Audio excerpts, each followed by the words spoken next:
తులసి ఆ,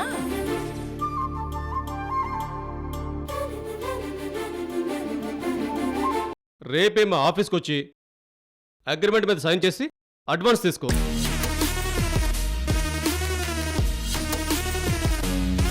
నా మీద మీకున్న అభిమానానికి చాలా థ్యాంక్స్ అండి. కానీ నీ ద్వారా నాకు ఎలాంటి ప్రమోషన్స్ వద్దు. మీ వల్ల కలిగే విముక్తి నాకు అవసరం లేదు.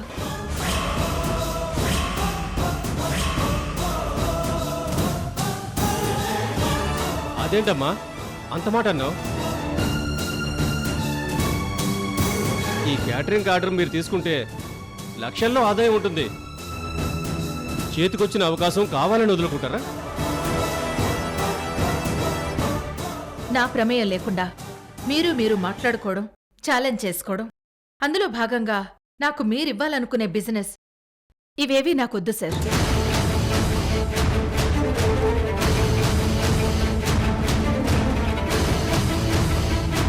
మీరు వేసుకున్న ఛాలెంజ్లో నేను గెలిచాను కాబట్టి నాకు ఈ కాంట్రాక్ట్ ఇస్తానంటున్నారు. అదే కొంచెం ఉప్పు కారం ఎక్కువై ఉంటే నా చేతి వంట వేస్ట్ అని చెప్పుండేవారు. ఇలాంటి ఛాలెంజ్ల మూలంగా వచ్చిన ఎలాంటి కాంట్రాక్టులు నాకొద్దు సార్. ఈ తులసమ్మ క్యాటరింగ్ మీద నమ్మకం ఉంచి నాకు కాంట్రాక్ట్ రావాలి. అదే నాకిష్టం. ఇప్పుడు ఈ కాంట్రాక్ట్ వద్దు సార్. పైగా ఇప్పుడు నాకు లక్షల రూపాయల సంపాదన కంటే నా కుటుంబ సంతోషమే ముఖ్యం. నేను సరిచేయాల్సిన కొందరు మనుషులున్నారు. అది నాకు ముఖ్యం.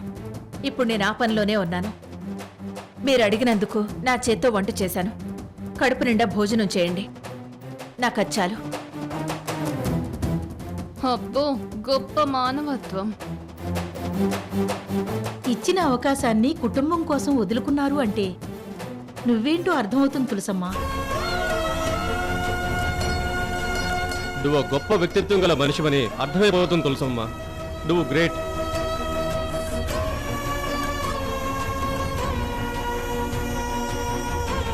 మీ పొగడ్తలే మొద్దు సార్. మీరు తినండి. నాకదే చాలు.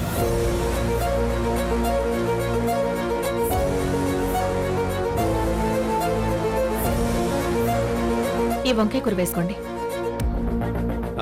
నాకు కూడా వెయ్యమ్మా. ఆ, చాలు చాలు.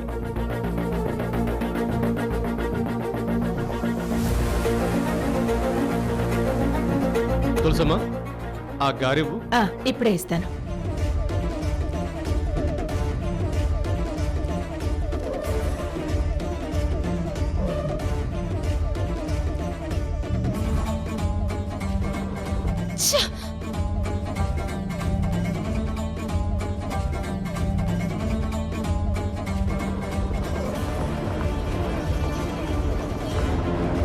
నందిని మేడం, వంట నువ్వంత గొప్పగా చెడగొట్టాక కూడా వాళ్ళంత పొగడారేంటి అని అర్థం కాకుండా బుర్ర వేడెక్కిపోతుంది కదా. ఛాలెంజ్ జరిగినప్పుడే మీ రియాక్షన్ నేను నోటీస్ చేశాను. మీరు ఏదో ఒక వెధవ పని చేస్తారని గెస్ చేశాను. మీరదే చేశారు. మీరలా ఉప్పు కారం వేస్తారని నేను అసలు ఏ కూరలోనూ ఉప్పు కారం వేయలేదు. చివరికి చక్కగా వంట కుదిరింది. నీ తిక్క కుదిరింది. తులసి, నందిని,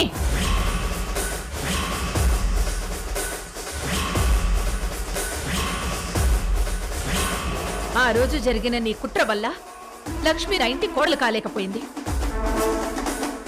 రోడ్డు మీద ఆ రోజు జ్యోతి కారు ఆపకపోయుంటే నువ్వనుకున్నదేది జరిగేది కాదు. నేను ఈ ఇంటికి పని మనిషిగా రావాల్సిన అవసరము ఉండేది కాదు. భరిస్తున్నాను కదా అని నన్ను ఇంకా ఇంకా అవమానించాలని చూడకు. నేను తలుచుకుంటే నీ పరువు తీయడానికి నాకు ఒక్క ఇన్సిడెంట్ చాలు. అది గుర్తుపెట్టుకో.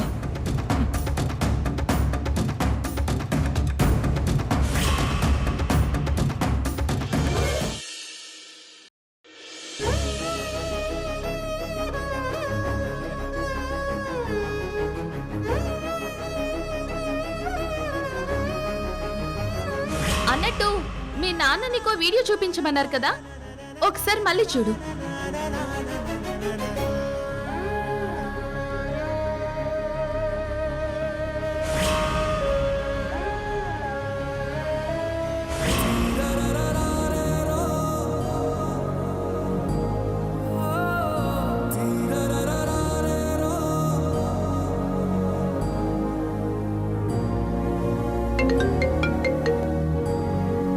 హలో మళ్ళీ లక్ష్మమ్మ గారు చెప్పండమ్మా. నీతో ఒకసారి మాట్లాడాలి. ఏంటో చెప్పండమ్మా. ఫోన్లో కాదు, కలిసి మాట్లాడాలి. ఒకసారి నందిని ఇంటికి వచ్చి నన్ను కలుస్తావా? అలాగేనమ్మా, వస్తాను. ఓకే.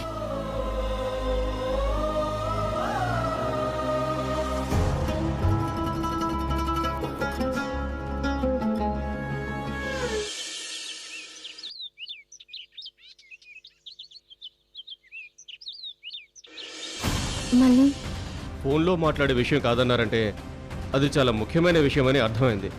అదేంటో చెప్పండమ్మా.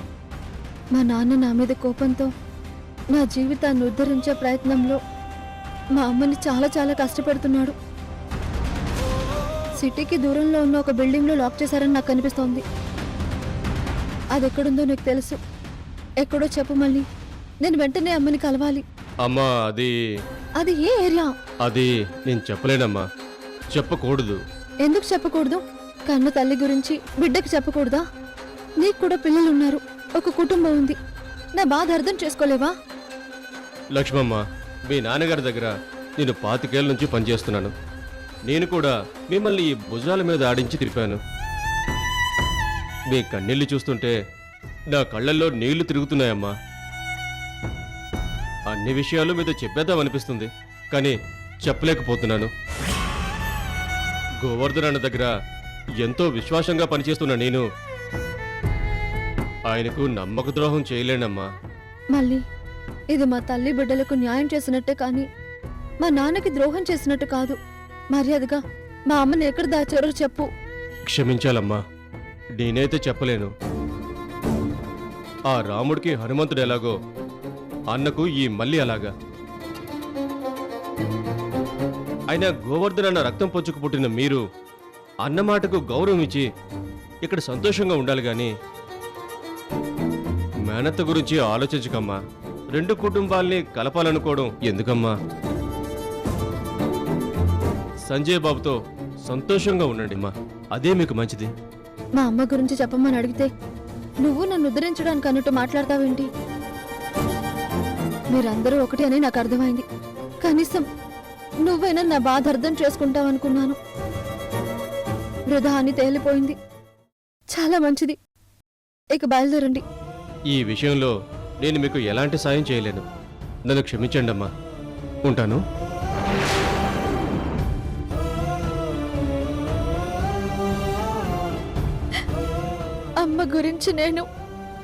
అమ్మ గురించి నేను తెలుసుకోవడం ఎలా?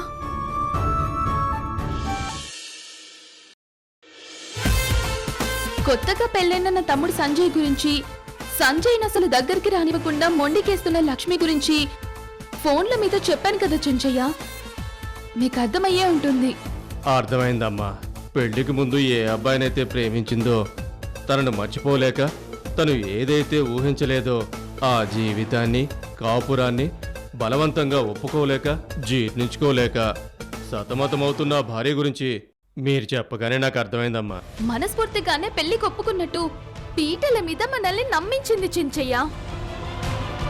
బ్రహ్మముడి పడిందనుకున్నాం కానీ ఇలాంటి చిక్కుముడి అనుకోలేదు. పాత జ్ఞాపకాలు, ప్రేమ కొద్ది రోజులకైనా మర్చిపోతుంది, చక్కగా కాపురం చేసుకుంటుందనుకుంటే అసలు నా తమ్ముని దూరంగా గెంటేస్తుంది.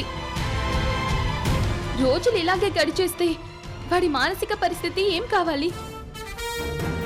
ఎక్కడో అమెరికాలో ప్రశాంతంగా ఉన్నవాణ్ణి చాలా గొప్ప సంబంధమని ఇండియా రప్పించి వాడి జీవితాన్ని నేనే నాశనం చేసినట్టు అవుతుంది.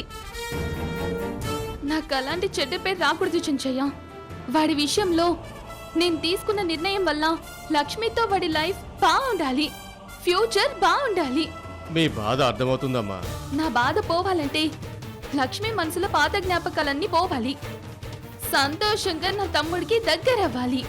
ఆయుర్వేద వైద్యంలో శారీరక సమస్యలకే కాదమ్మా, మానసిక రుగ్మతలు కూడా చక్కటి మందులున్నాయి. ఈ ఆధునిక వైద్యంలో ఇవన్నీ మరుగున పడిపోతున్నా గానీ వీటి వల్ల చక్కని ఫలితాలున్నాయన్నది వాస్తవం. అలాంటి మందే మీ తమ్ముడి భార్య కోసం తీసుకొచ్చాను.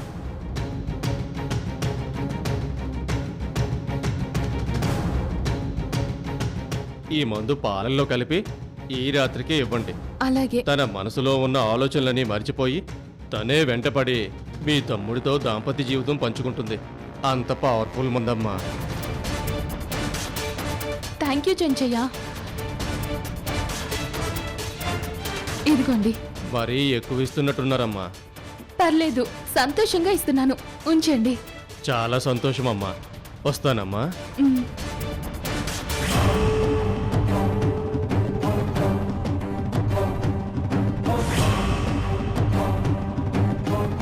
లక్ష్మి మనసులో ఉంచి జ్యోతి ప్రేమని తుడిచేయాలి. లక్ష్మి ఒక బిడ్డకి తల్లై శాశ్వతంగా నా ఇంట్లో పడి ఉండాలి. నేను పెట్టే నరకం ఆ తులసికి తెలుస్తూ కుమిలిపోవాలి. సందర్భం చూసుకొని ఈసారి నాన్ బెయిలబుల్ కేసులో జ్యోతిని ఇరికించి జైల్లోనే మగ్గేలా చేయాలి. అప్పుడుంటుంది ఆ తులసికి అసలైన ఆట.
దేవుడున్నాడని నమ్మే వాళ్ళందరూ వాళ్ళకి ఏ కష్టం వచ్చినా ఏ కోరికలు కోరాలన్నా నీ దగ్గరికి వస్తారు. వాళ్ళందరి కోరికలు నువ్వు తీరుస్తావో లేదో నాకు తెలియదు, కానీ నా కోరిక మాత్రం తీర్చాల్సిందే. లక్ష్మి లేకుండా నేను బతకలేను. తాళి అనే అడ్డుగోడని కూల్చేసి నన్ను లక్ష్మిని ఒకటి చెయ్యి. నా ఆశ, సంతోషం, బాధ అన్నీ లక్ష్మి గురించే. దయచేసి నా లక్ష్మి గురించి ఆలోచించేలా చెయ్యి. నా కోసం మనసు మార్చుకునేలా చేయి స్వామి.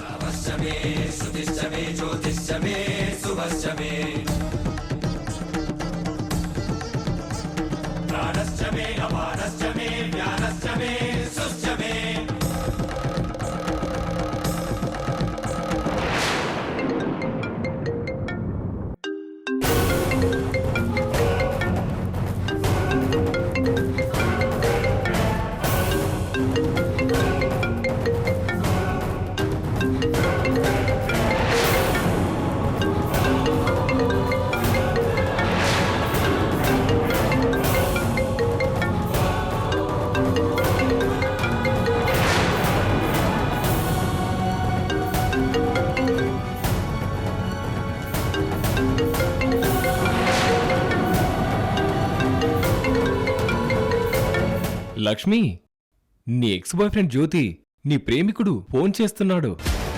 అది కూడా వాయిస్ కాల్ కాదు, వీడియో కాల్. ఎందుకు చేస్తున్నాడో ఏమో. ఛా!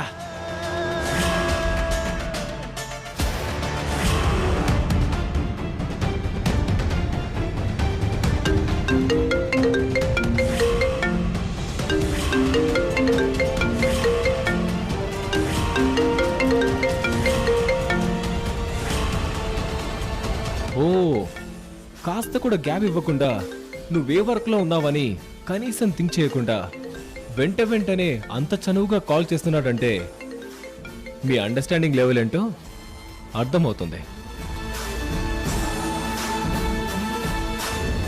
ఫోన్ రింగ్ అవుతుంది, హట్ అవుతాడు. వెంటనే కాల్ లిఫ్ట్ చేయి లక్ష్మి, ఫోన్ ఆన్సర్ చేయి. ఓ, నేను ఎదురుగా ఉండగా నువ్వు మాట్లాడడానికి ఇబ్బంది పడుతున్నావా?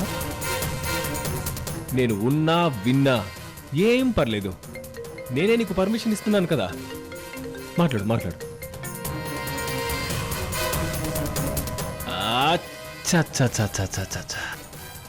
మళ్ళీ కాల్ కట్టయింది.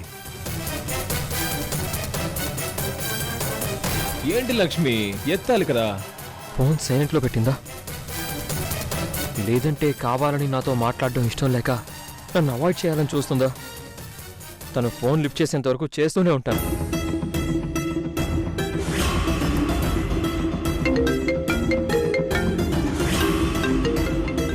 అయ్యో పాపం, ఫోన్ తీ. పెళ్ళైన అమ్మాయికి లవర్ ఫోన్ చేయడం, ఆ కాల్ ఆన్సర్ చేయమని భర్తగా నేనే చెప్పడం చాలా కొత్తగా ఉంది, కొత్త ట్రెండ్లా ఉంది. మాట్లాడు మాట్లాడు మాట్లాడు మాట్లాడు. ఫోన్ నా వైపు తిప్పకు. నేను పక్కన ఉండడం నీ లవర్ చూస్తే ఫోన్ కట్ చేస్తాడు.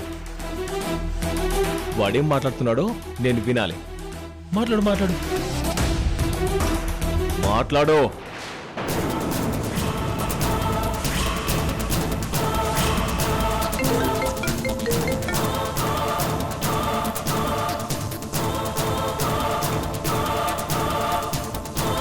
హలో లక్ష్మి, ఫోన్ తీసావా?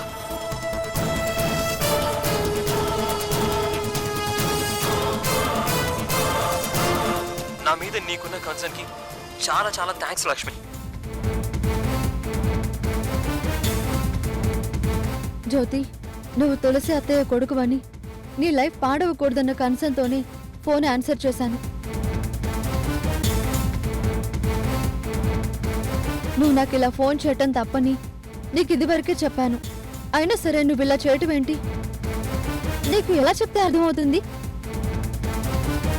నువ్వెన్ని చెప్పినా అవన్నీ నాకు సమాధానాలు కావు లక్ష్మి. మనం ఏవైతే కలలు కన్నామో అవి నిజం చేయాలి. నువ్వు నా లైఫ్లోకి రావాలి, అది నాకు కావాల్సిన సమాధానం.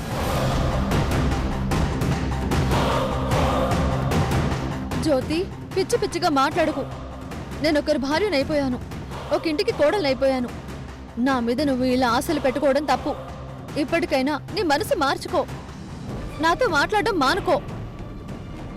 అసలు నేను ఒకదాన్ని ఉన్నానన్న విషయం మర్చిపో. ఏంటి మర్చిపోవాలా? మర్చిపోవడం అంత తేలిక? ఎలా మర్చిపోవాలో చెప్పు. మర్చిపోవడం అనేది నీ మనసుకు సంబంధించిన విషయం. ప్రేమించిన వాళ్ళందరూ పెళ్లితో ఒకటి అవ్వాలని కోరుకుంటారు, కానీ అందరి ప్రేమలు పెళ్లికి నోచుకోలేవు. కాంప్రమైజ్ అవ్వాల్సిందే. అక్కడి నుంచి జీవితాన్ని కొత్తగా ఆలోచించుకోవాల్సిందే. నీ పాటికి నువ్వు ఎవరికో భయపడి తొందరపడి సంజయ్తో తాళి కట్టించుకొని జీవితాన్ని కొత్తగా ఆలోచించుకోమని నాకు సలహా ఇస్తున్నావా? కొత్తగా ఆలోచించడం నాకు రాదు. అలాంటి జీవితం నాకొద్దు. నాకు నువ్వే కావాలి.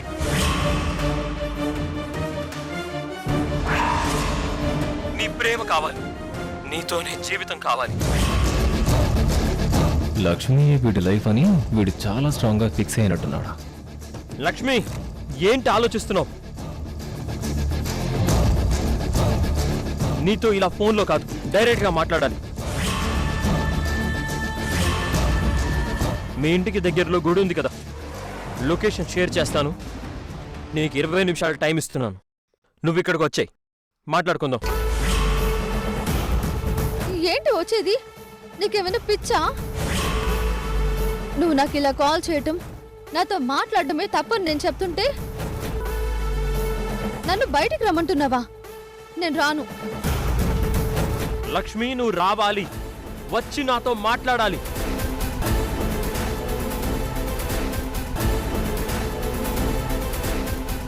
ఎక్కడికో బయలుదేరినట్టున్నారు?